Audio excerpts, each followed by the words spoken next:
Bonjour à tous, donc dans cette vidéo nous allons parler des réactions et des partials. C'est parti. Alors on va faire une petite pause au niveau des bases de données et on va parler maintenant des réactions, des collectors, etc. etc. Donc des choses que j'ai envie de parler avant de voir les configurations inter-serveurs. Donc ici dans notre commande on avait déjà parlé rapidement des réactions et comment ça se faisait. Bon c'était peut-être un poil compliqué donc on va en reparler ici. Donc on va créer une autre commande qu'on va appeler emoji.js. Évidemment, il va falloir ouvrir notre constante et créer notre commande à l'intérieur. Donc ici, réaction, on va faire un copier-coller. On va mettre all roles et donc on va mettre emoji. Ici, on va mettre emoji. Alors ça sera renvoi des emojis sur notre message. Voilà. Et le cooldown, on va mettre 0,1 seconde parce que on voudra l'utiliser plusieurs fois. Donc autant directement mettre 0,1 seconde, on modifiera par la suite, et donc aucune permission pour taper la commande. Alors on va simplement copier le contenu de all roles, et ici on va enlever tout ce qui se trouve à l'intérieur, puisque on va le réécrire. Voilà, donc on n'aura pas besoin de message embed, et par contre ici c'est donc emoji. Voilà, donc ici maintenant ce qu'on va faire c'est que dans notre commande, je vais vous montrer comment réagir avec des emojis. Donc une fois avec un emoji de Discord et une fois avec un emoji personnalisé. Donc on va commencer par réagir avec un emoji de Discord. Donc ici on va récupérer par exemple l'étoile. Donc vous savez bien que pour récupérer la version Unicode de Discord, il faut mettre un backslash avant. Donc c'est comme ça qu'on va réagir avec des emojis de Discord. Donc on met un backslash avant, donc Alt GR8. Et ici on se retrouve avec la version Unicode. Donc on va ensuite pouvoir copier dans notre code. Donc ici je vais mettre un commentaire, je vais mettre mon emoji. Et maintenant pour réagir à un message, on utilise message.react. Donc message.react. Et ensuite ici, vu que c'est un emoji de Discord, et vu qu'on a la version Unicode, on peut en fait copier l'emoji à l'intérieur. Comme ceci. Et donc maintenant, si on lance notre commande, ça va simplement réagir avec une étoile sur cette commande-là.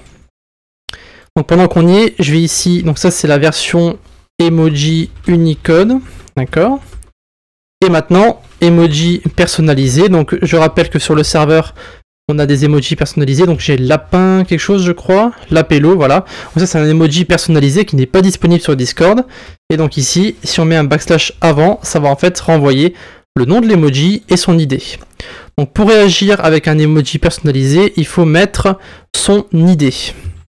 D'accord, donc dans le message.react ici, on va simplement mettre l'id de cet emoji.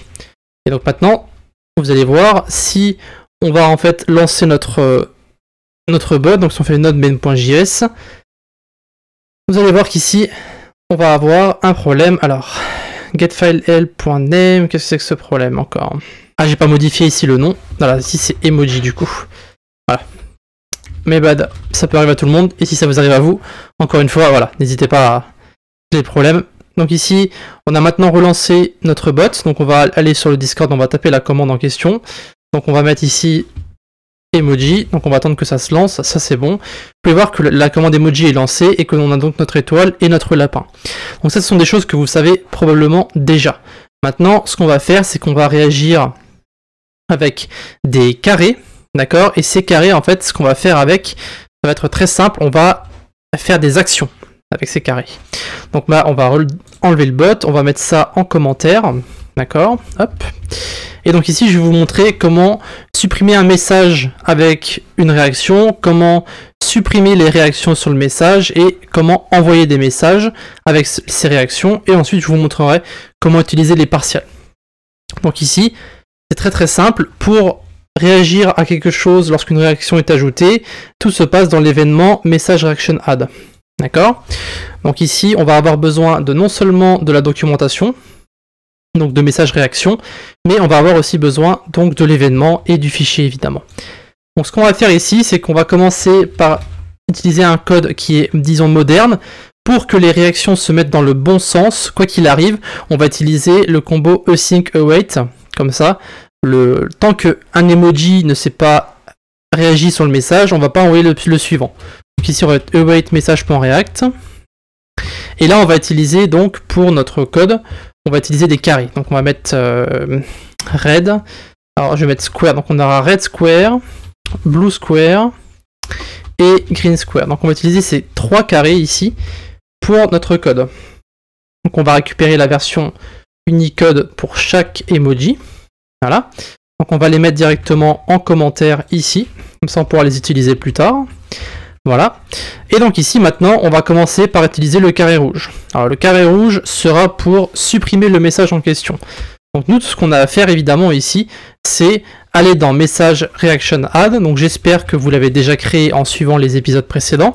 Donc on avait quand même créé un code qui était assez imposant, on va dire, donc pour réagir en ajoutant des rôles, etc., etc. Si vous n'avez pas tout ça, je vous conseille de créer votre événement Message Reaction Add, d'accord, et de bien mettre Message Reaction et User ici, qui sont très importants. Donc nous, ce qu'on va utiliser, c'est Message Reaction Message et Message Reaction Emoji.name. Alors moi ici, vu que j'ai défini ces deux constantes emoji et message, je vais les utiliser comme cela, d'accord? Donc ce qui veut dire que maintenant, on va en fait réagir par rapport au nom de l'emoji qui est utilisé. Donc ici, if emoji égale le carré rouge, alors message.delete. Et donc ici, si vous n'avez pas les constantes, alors ça s'écrira comme ça, d'accord? Donc je vous le mets juste une seule fois. Donc n'hésitez pas à mettre les constantes, comme ça vous évite d'avoir à tout retaper à chaque fois. Donc ici, ce ne sera pas message.delete, mais ça sera message réaction.message.delete. D'accord? Et ici, ce ne sera pas emoji, mais ça sera message réaction emoji.name. D'accord? Voilà, je vous le montre une fois. N'hésitez pas à créer les constantes. Ça sera plus utile que d'avoir à réécrire à chaque fois ces 3 mots. Voilà, donc nous on va utiliser juste emoji et message.delete. Voilà. Vous ne pouvez pas avoir accès à message tant que vous ne mettez pas message réaction.message. Et vous ne pouvez pas avoir accès à emoji tant que vous n'avez pas message réaction emoji name. D'accord? Maintenant, on va relancer notre bot et vous allez voir que tout ce que ça va faire, c'est en fait lorsqu'on va cliquer sur le carré rouge, ça va en fait supprimer notre message, tout simplement. Donc, à chaque fois les gens nous demandent, c'est vraiment très simple à faire. On accède au message qui possède la réaction et on fait un point delete. Et voilà, fin de la commande. Donc ici, si on fait emoji, on peut voir qu'on réagit avec un carré rouge. Si on appuie sur le carré rouge, vous pouvez voir que le message a été supprimé. C'est aussi simple que ça. Maintenant, on va passer au carré bleu. Alors le carré bleu, ça sera pour supprimer les réactions. Donc ici, on va mettre le carré bleu. Et donc ici, on fait un copier de ça. Donc si l'emoji cette fois-ci, c'est le carré bleu. Donc on va prendre le carré bleu, on le met ici. Et là, je vais vous montrer sur la documentation où ça se trouve. Donc c'est très simple, c'est sur le message en question. Donc ici, on passe par message quoi qu'il arrive. Donc pour accéder au message qui possède cette réaction-là. Et donc après, évidemment, on a accès aux propriétés de la classe message. Je vais vous montrer. Alors c'est message réaction. Donc là on est sur message réaction, on fait message réaction.message. Pour le point message, on a maintenant accès à la classe message.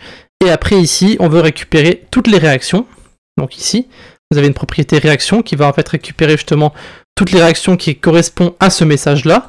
Et après, on peut utiliser une méthode qui s'appelle remove all, qui va en fait enlever toutes les réactions sur ce message-là. Donc nous, tout ce qu'on a à faire ici, c'est au lieu de faire message.delete, c'est faire message.reaction.remove all. Voilà. Et donc ici, on fait node main.js. On va relancer tout ça, on va attendre que Mongoose se connecte à chaque fois. Et ensuite, on va pouvoir retaper notre commande. Donc on va aller sur Discord. On va taper notre commande, on la prépare, on attend que Mongoose se connecte. Voilà, on fait emoji.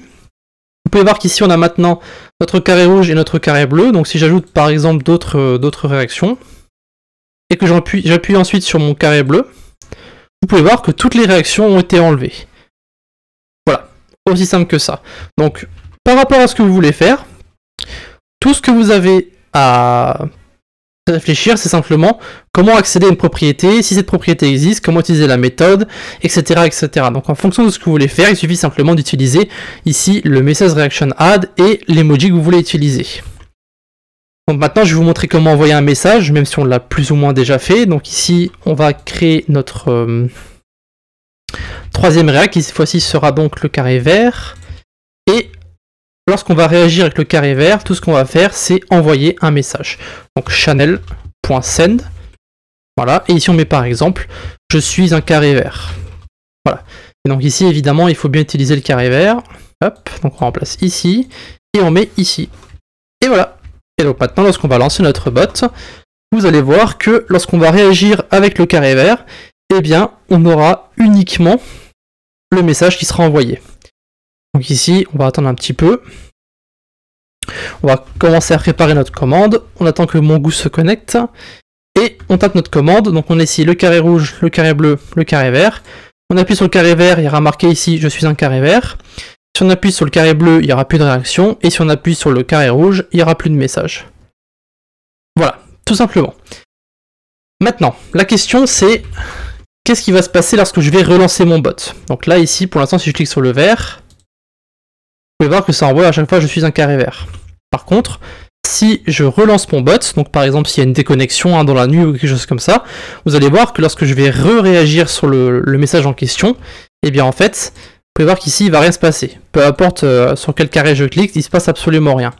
Et bien en fait, pour récupérer le message là où on va cliquer notre emoji, on va utiliser ce qu'on appelle les partials. Alors les partials, ce sont en fait simplement une manière de collecter un message qui n'est pas dans le cache. Parce qu'il faut savoir que tous les messages qui sont créés lorsque le bot est lancé, eh bien ils sont dans un cache. Cependant, lorsqu'on va relancer le bot, ce cache va disparaître. Donc ici, si on veut réutiliser notre carré vert, on est obligé de retaper la commande. Moi, ce que je veux faire, c'est pouvoir cliquer sur cette réaction, peu importe ce qui se passe. D'accord? Si par exemple on veut ajouter des rôles, on veut faire un bot ou quelque chose comme ça. Et bien ici, ce que je vais faire, c'est très simple, on va utiliser ce qu'on appelle les partials.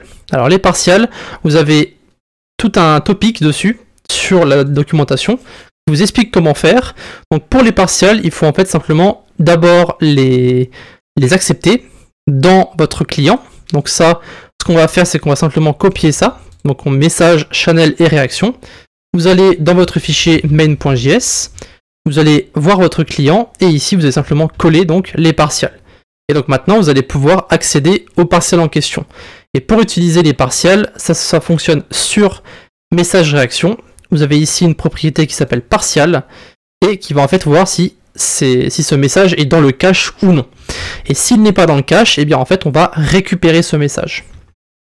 Donc ça a l'air d'être un peu plus compliqué qu'il n'y paraît, mais en fait c'est très très simple. Vous allez dans message reaction add et ici, peu importe où, d'accord, vous allez mettre if message réaction.partial. Donc si le message a été cliqué, d'accord, vous allez mettre ici await message réaction.fetch et ensuite on return le message. Donc tout ce que ça va faire, donc on met aussi un async, donc on utilise un await, tout ce que ça va faire, c'est en fait récupérer le message qui a été cliqué. Par la réaction qui a été cliquée, le message va être récupéré, et grâce au partial. Donc ici, si on relance notre bot, donc je vais faire en 2 fois, je vais d'abord taper la commande, donc ici emoji, on va attendre que ça se lance. Voilà, donc je tape ici emoji, donc vous pouvez voir que si j'appuie sur mon carré, ça fonctionne, si j'appuie plusieurs fois, ça fonctionne aussi. Et maintenant, si je relance mon bot, vous allez voir que lorsque je vais recliquer le carré en question sur le message qui n'est plus dans le cache, eh bien ça va en fait quand même fonctionner. Donc ici, on va attendre que Mongoose se lance. Et ensuite, on va pouvoir recliquer sur notre petit carré. Donc ici, j'enlève la réaction, je vais la réajouter. Donc ici, vu que j'ai cliqué sur la réaction, le message a été récupéré. Donc maintenant, si je rappuie sur mon carré, vous pouvez voir que ça fonctionne. Parce que maintenant, ce message qui est ici est à nouveau dans le cache. Donc évidemment, il faut appuyer une fois sur la réaction pour récupérer le message. Et ensuite, il faut réappuyer ici. Donc après, on peut réutiliser les autres emojis. Voilà. Donc c'est comme ça que les partials fonctionnent. Encore une fois, très très très puissant pour récupérer les messages qui ne sont plus dans le cache. Et ensuite, ça vous évite d'avoir en fait à retaper votre commande à chaque fois. Et ça, vous avez juste besoin de le mettre une seule fois dans votre message reaction add ou alors éventuellement dans votre message reaction remove. Voilà, ça dépend où vous voulez le mettre. Voilà, ce sera donc tout pour notre petite introduction sur les emojis et les partials.